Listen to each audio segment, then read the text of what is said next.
I'm going to discuss to you what is expectation maximization algorithm. Expectation maximization algorithm, also known as EM algorithm, is a type of clustering algorithm.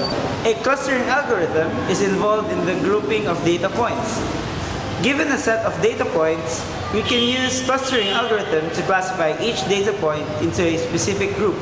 In theory, data points that are in the same group should have similar properties or features, while data points in different groups should have highly dissimilar properties or features.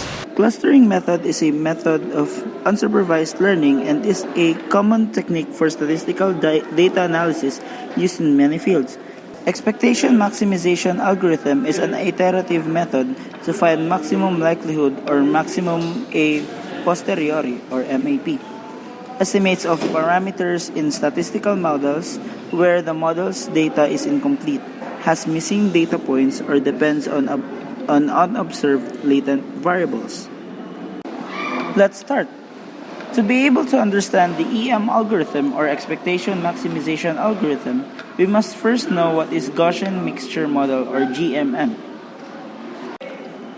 Gaussian mixture model are a probabilistic model for representing normally distributed subpopulation within an overall population. Mixture models, in general, don't require knowing which subpopulation a data point belongs to, allowing the model to learn the subpopulation automatically since subpopulation assignment is not known. This constitutes a form of unsupervised learning. EM algorithm specializes in estimating the parameters of statistical models, where the model's data is incomplete, has missing data points, or depends on unobserved latent variables, as stated earlier. It looks like this. As you can see, the data points are scattered.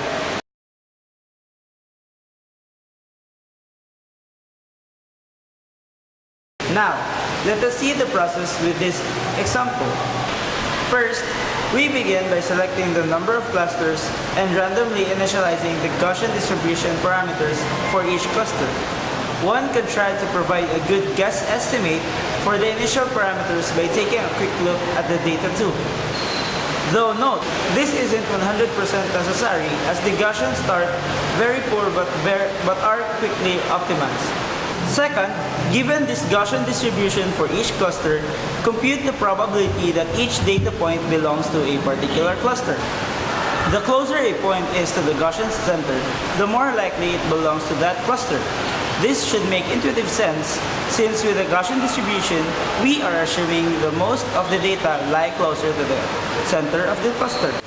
Based on these probabilities, we compute a new set of parameters for the Gaussian distribution such that we maximize the probabilities of data points within the clusters. We compute these new parameters using a weighted sum of the data point positions, where the weights are the probabilities of the data point belonging in that particular cluster. To explain this in visual manner, look at the graphic. In particular, the yellow cluster as an example. The distribution starts off randomly in the first iteration, but we can see that the most of the yellow points are to the right of that distribution. When we compute a sum weighted by the probabilities, even though there are some points near the center, most of them are on the right. Thus, naturally, the distribution's mean is shifted closer to those set of points.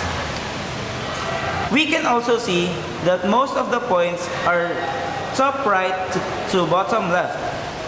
Therefore, the standard deviation changes to create an ellipse that is more fitted to these points in order to maximize the sum weighted by the probabilities.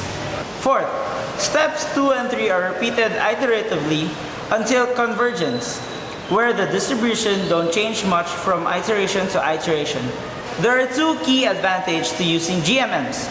Firstly, GMMs are a lot more flexible in terms of cluster covariance. Due to the standard deviation parameter, the clusters can take on ellipse shape rather than being restricted to circles. Secondly, since GMMs use probabilities, they can have multiple clusters per data point.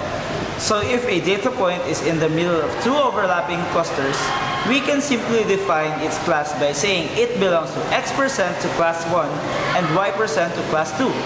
GMM support mixed membership.